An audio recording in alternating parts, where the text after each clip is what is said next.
Guys, what's up?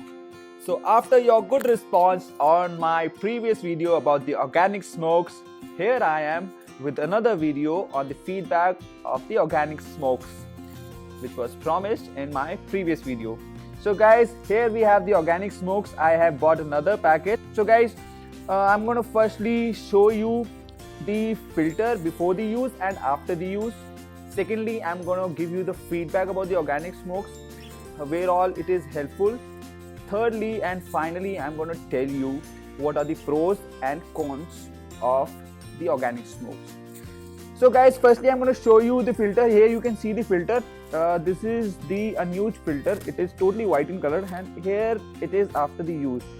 It can be clearly seen that the filter inside here has gone little darker.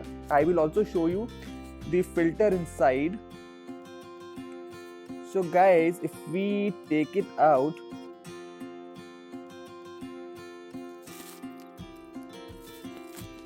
it has gone little darker. So guys, and now we come to the feedback of this organic smokes. I feel that it does help in tobacco cessation. It might sound ironic, but it is true that it does reduce your desire for the smoke for a while.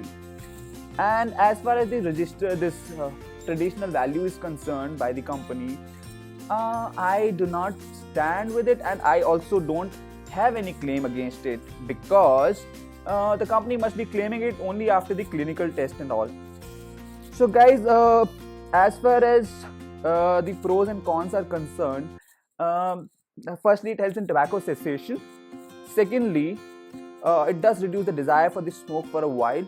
But I feel that the company could improve the quality of the product, improve the quality of the filter inside it. Guys, you can try it out yourself.